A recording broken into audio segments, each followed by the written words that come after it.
Queridos amigos de La Cita Joven, ¿cómo están? Espero que estén muy bien. Bienvenidos a una nueva edición de La Taberna de Tomás. El día de hoy nos acompaña una banda argentina de rock que se llama Callejeros. Se trata de una banda formada en los años 90, muy conocida en Argentina, no solamente por su música, sino por el hecho de haber estado en el centro de muchos dramas sociales allá en Argentina. Y ellos nos acompañan el día de hoy con una canción que se llama Prohibido. Es una canción muy interesante de cara a su letra. Escuchemos ahora una parte de la canción.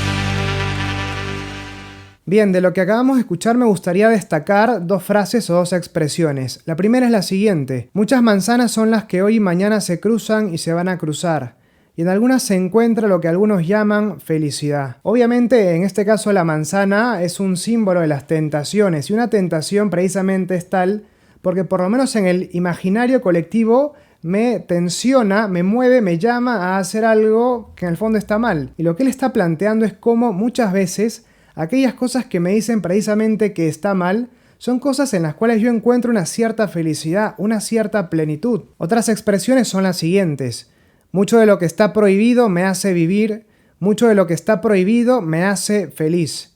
Es decir, me dices que no lo haga, me dices que esto está mal, pero en el fondo yo siento que esto me hace feliz, que me hace pleno, yo me siento vivo haciendo esto. ¿Por qué me dices que no lo debo hacer? En el fondo esto nos lleva a plantearnos algunas preguntas. ¿Por qué algo está prohibido? ¿Quién establece qué es lo que debe estar prohibido y qué es lo que debe estar permitido? ¿Quién establece aquello que va a ser bueno o malo? ¿Quién dice qué es lo bueno y lo malo?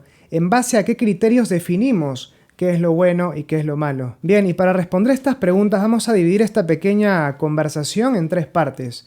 En una primera parte vamos a plantear dos posturas morales extremas que tratan de, desde extremos opuestos, establecer qué es lo bueno y qué es lo malo. En segundo lugar, vamos a plantear qué podemos decir a partir del pensamiento de Santo Tomás respecto de qué es lo bueno y qué es lo malo. Y en tercer lugar, vamos a plantear algunos criterios para poder ver ya de un modo un poco más concreto cómo saber qué es lo que está bien y lo que está mal, aunque siempre de un modo general. Bien, en primer lugar entonces vamos con estas dos posturas extremas. Una primera forma de establecer qué es lo bueno y qué es lo malo implicaría decir que lo bueno y lo malo es lo que establece una determinada persona, pero atendiendo únicamente a lo que esa persona quiere. Alguien dice qué es lo bueno y qué es lo malo, pero, y aquí lo interesante, no hay realmente un porqué. Uno tiene que obedecer porque es lo que manda la autoridad competente, por decirlo así. Incluso se podría establecer que algo que me hace bien en cuanto ser humano podría llegar a ser malo si es que la persona encargada de decir qué es lo bueno y qué es lo malo, así le parece. Una segunda forma también extrema de plantear qué es lo que está bien y lo que está mal, implica reconocer que es cada uno, y no ya una persona de manera general, cada uno quien tiene que establecer qué es lo bueno y qué es lo malo. Como decía Nietzsche, por ejemplo, es cada uno el que tiene que ser el autor de sus propias normas. Lo que yo decido, eso es lo que está bien. Lo que yo elijo es lo que está mal. Yo determino qué es lo bueno y qué es lo malo. Nótese cómo ambas posturas que se presentan en extremos opuestos en realidad están muy relacionadas, porque en ambos casos el criterio para establecer qué es lo bueno y qué es lo malo depende de la voluntad de alguien, depende de lo que alguien decida que va a ser lo bueno y lo malo. En el primer caso es tal vez una persona con cierta autoridad la que decide para todos qué es lo bueno y qué es lo malo, pero lo decide en atención a lo que esa persona quiere únicamente. Y en el segundo caso es el querer de cada individuo el que va a determinar qué es lo bueno y qué es lo malo. Nótese cómo muchas veces esta segunda postura es en realidad una consecuencia de la primera. Porque claro, si es que a mí me dicen de manera arbitraria qué es lo bueno y qué es lo malo, y me dicen que está mal algo que yo experimento que me hace bien, Obviamente voy a sentir la necesidad de rebelarme frente a esta imposición, rebelarme frente a estas normas, pero ambas posturas, al depender únicamente del querer de alguien, son posturas muy peligrosas,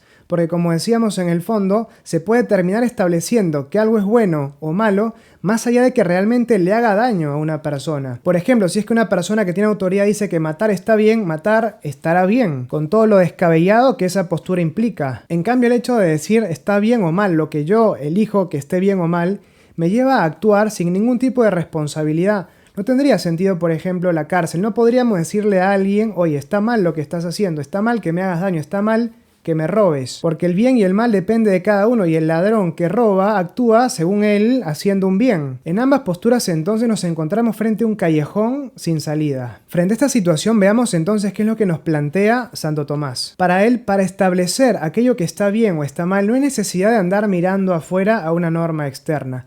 Hay que mirar al interior del propio sujeto, hay que mirar a la propia naturaleza. Un principio muy importante en el pensamiento de Santo Tomás es que el obrar sigue al ser. De ahí que comprendiendo cómo somos podemos nosotros conocer también cómo estamos llamados a actuar. Esto es muy importante, entonces lo que está bien y lo que está mal, la manera como nosotros debemos obrar, no parte de una imposición externa, sino brota como una suerte de exigencia a nuestra propia naturaleza. De ahí que hay una plena correspondencia entre lo que más profundamente deseamos en atención a nuestra propia naturaleza y lo que cada uno de nosotros estamos llamados a hacer. La moral entonces no es una imposición, es una exigencia casi natural. De ahí que quien obra mal no va en contra de alguna norma externa impuesta desde afuera, sino que va en contra de sus propias inclinaciones naturales. Esto es muy importante. Y una cuestión muy importante también a tener en cuenta aquí es que cuando hablamos de inclinaciones naturales profundas, no hablamos de aquello que me dan ganas de hacer o aquello que quiero hacer en un determinado momento, sino aquello a lo que me inclina mi propia naturaleza de cara a mi perfección en cuanto ser humano. La moral se presenta entonces como un camino de perfección en atención a mi propia naturaleza humana. Y entonces será bueno aquello que me ayuda a alcanzar esa perfección en cuanto ser humano, y será malo en cambio aquello que me aleje de esa perfección en cuanto ser humano. Y claramente algo que está en el fondo de este planteo es que existe una naturaleza humana común a todos nosotros, y por eso en base a esta naturaleza humana común, nosotros podemos realmente establecer normas que sean comunes para todos los seres humanos. Por eso podemos hablar, por ejemplo, de una dignidad humana, porque reconocemos que hay algo común a todos nosotros, que es lo que nos hace ser precisamente seres humanos por igual. Pero entonces esas normas que nosotros podemos generalizar tomando como punto de partida la propia naturaleza humana, no son normas que se imponen a todos los seres humanos, sino que son normas que se desprenden de su propia naturaleza y por lo tanto no constituyen una imposición para cada uno. Cuando se establecen normas en este sentido, no se crea una norma de manera arbitraria, sino que se reconoce una norma ya inscrita en el corazón del ser humano. Esto es muy importante. Finalmente, en tercer lugar, podríamos preguntarnos nosotros en base a qué criterios podemos establecer qué es lo bueno y qué es lo malo. Y aquí Santo Tomás plantea que hay tres inclinaciones profundas, naturales, que nos ayudan precisamente a establecer estos criterios. Será bueno aquello que me perfeccione en cuanto ser humano, lo cual implica por lo tanto un despliegue de estas inclinaciones, y será malo aquello que vaya en contra de estas inclinaciones naturales. En primer lugar, una primera inclinación natural es la búsqueda de la conservación de la propia especie. Y en atención a esto estará bien todo aquello que se corresponda con el respeto de la propia vida, y por lo tanto uno puede decir también que está mal todo aquello que implique un atentado en contra de la propia vida. Por ejemplo, el suicidio o el hecho de hacerse daño a uno mismo. En segundo lugar, otra inclinación natural profunda es la búsqueda de la continuidad de la propia especie, que es algo que está presente en todos los seres humanos. De esto surge, por ejemplo, el deseo de amar, el deseo de tener una familia. Y en ese sentido estará mal toda instrumentalización de la otra persona que vaya en contra del amor. Amor claramente entendido como una decisión, la decisión de buscar el bien y lo mejor para la otra persona. Finalmente, una tercera tendencia, dirá Santo Tomás, es la búsqueda de la propia perfección en cuanto ser humano.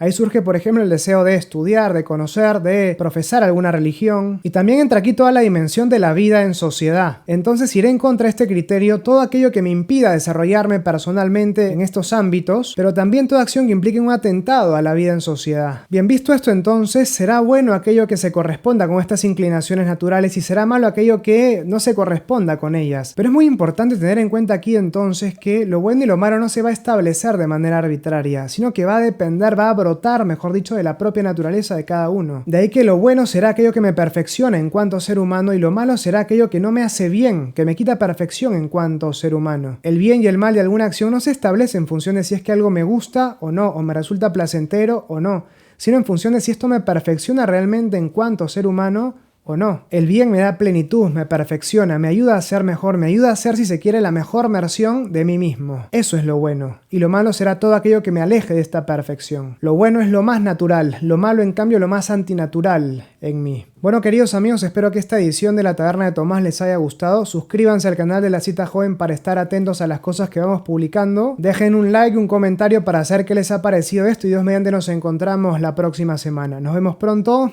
Chao.